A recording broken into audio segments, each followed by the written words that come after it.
ناظرین کرام، عشر ذی الحجہ کے بابرکت دن اپنی تکمیل کو پہنچنے کے بعد ہمیں ایام تشریق کی طرف لے آتے ہیں، جو 11، 12 اور 13 ذی الحجہ کے مبارک ایام۔ یہ وہ دن ہیں جنہیں نبی اکرم صلی اللہ علیہ وسلم نے عید کے ایام میں شمار کیا۔ جامع ترمذی میں سیدنا عقبہ بن عامر رضی اللہ تعالیٰ عنہ روایت کرتے ہیں، اللہ کے رسول صلی اللہ علیہ وسلم نے فرمایا، یوم عرفہ و یوم النحر و ایام التشریق عیدنا اہل الاسلام۔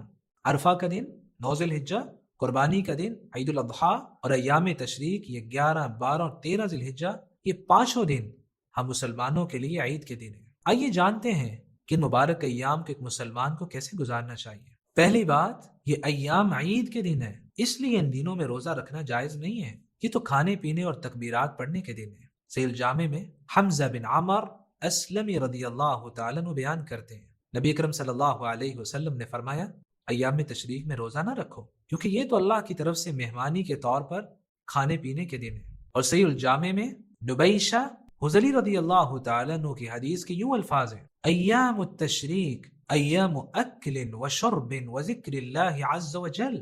ایام تشریق یہ تو کھانے پینے اور تکبیرات کی صورت میں اللہ کے ذکر کرنے کے دن ہیں، اس لیے اگر کوئی بول کر روزہ رکھ لیتا ہے تو اسے پتہ چل جانے کے بعد توڑ دینا چاہیے۔ سلسلہ صحیحہ کے الفاظ ہیں، نبی کریم صلی اللہ علیہ وسلم کی طرف سے اعلان کیا گیا، جو کوئی ان دنوں میں روزے سے ہے اسے چاہیے کہ روزہ توڑ دے، کیونکہ یہ تو کھانے پینے کے دن ہے۔ دوسری بات، ان مبارک ایام میں ہم تکبیرات کو جاری رکھیں گے۔ عید گزر جانے کے مطلب نہیں ہے کہ ہم تکبیرات کہنا چھوڑ دیں، بلکہ تکبیرات یہ تو یکم ذی الحجہ سے لے کر 13 ذی الحجہ کے غروب آفتاب تک کثرت کے ساتھ پڑھتے رہنا چاہیے۔ یہ سنت اور مسنون عمل ہے، اور آپ صلی اللہ علیہ وسلم نے ان ایام کو اللہ کے ذکر کے دن قرار دیا ہے، تو جہاں یہ خوشی اور کھانے پینے کے دن ہے وہاں تکبیرات کی صورت میں ذکر الہی کے بھی ایام ہیں۔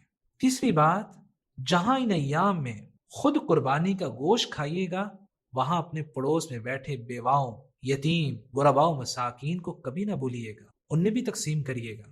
قرآن مجید میں اللہ رب العزت فرماتے ہیں، فَكُلُوا مِنْهَا وَأَطْعِمُوا الْقَانِعَ وَالْمُعْتَرَ۔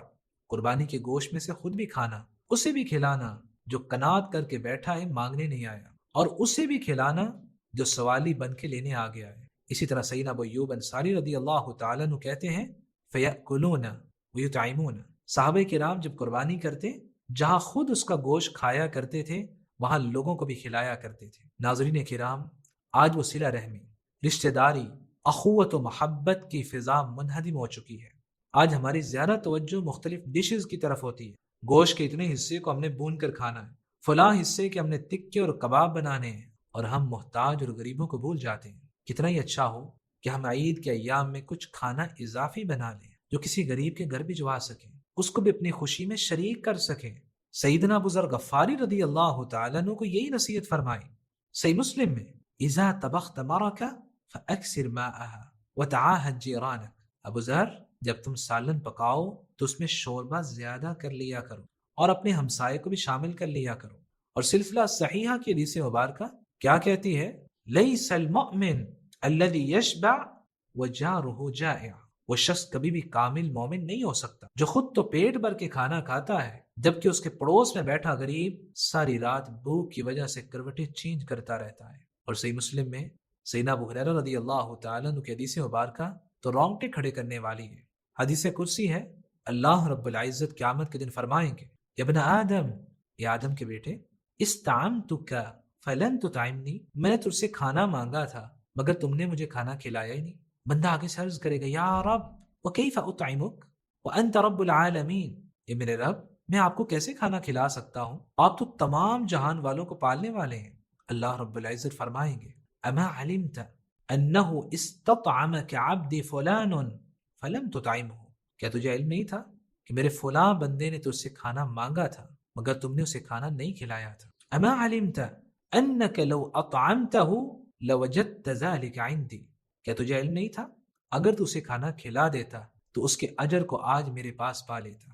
اس لیے جہاں عید کے ایام کو خوشی اور مسرت کے ساتھ گزاریں، وہیں اپنے ارد گرد موجود غرباء و مساکین اور ضرورت مندوں کو بھی اپنی خوشی میں شریک کیجیے گا۔